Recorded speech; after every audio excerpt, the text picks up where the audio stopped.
presidential race between Recep Tayyip Erdoğan and main rival Kemal Kılıçdaroğlu plus minus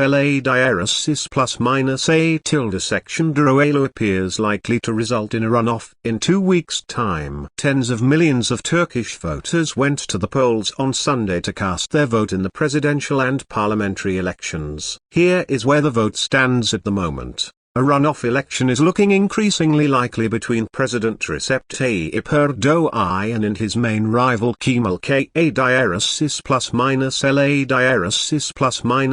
tilde section Kılıçdaroğlu after neither appeared likely to reach the 50% threshold to win the presidential race outright. The state-owned Anadolu news agency has Erdoğan on 49.24% and Kılıçdaroğlu plus minus A tilde section Kılıçdaroğlu on 45.06%, but there have been discrepancies between the data given out by state media and the Supreme Election Council, YSK, which is overseeing the election. Any second round of voting is likely to take place on the 28th of May. Speaking in the early hours of Monday, Erdoğan said he believed he had enough votes to win the first round outright but that he would accept a runoff, and accused unnamed others of trying to deceive the nation by claiming they were in the lead. Kılıçdaroğlu plus minus A tilde section Kılıçdaroğlu said he would accept a runoff, and would win it, saying, despite all of his lies and attacks, Erdoğan did not receive the desired outcome. No one should be enthusiastic about this being a done deal.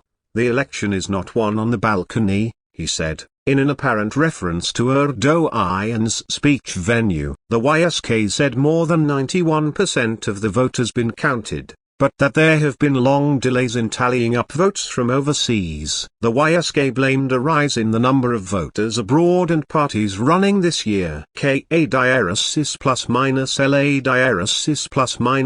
tilde section Kılıçdaroğlu and potential kingmaker Sinan Oğan, who has garnered about 5% of the vote, voiced concern about the pace of the vote count. Kılıçdaroğlu plus minus A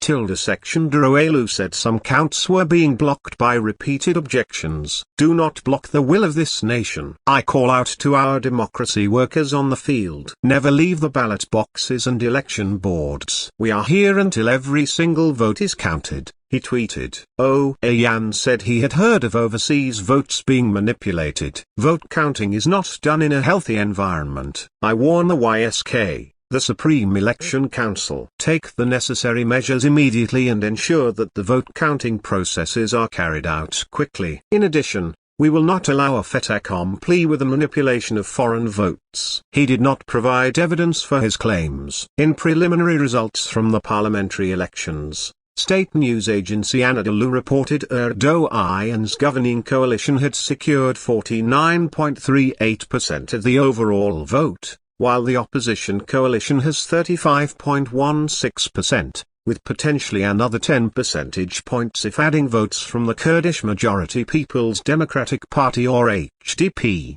which ran under the Green Left Party, and other socialist parties. Anadolu said 96.39% of ballot boxes had been opened, which does not necessarily mean votes counted. The share of the parliamentary vote for Erdoğan's AKP party has shrunk substantially from prior legislative elections, with the reported result the worst in at least 20 years, when the AKP came to power in 2002. The overall parliamentary result so far suggests a victory for a range of nationalist parties, but a surprise loss for the six-party opposition coalition headed by Kılıçdaroğlu plus minus A tilde section Kılıçdaroğlu, which had expected to clinch a majority. Kılıçdaroğlu plus minus A tilde section Kılıçdaroğlu had pledged to restore a parliamentary democracy system A rather than Erdoğan's presidential one A if successful. The lira fell against the euro as investors voiced disappointment that Erdoğan's era of unconventional economics does not appear to be coming to an immediate end.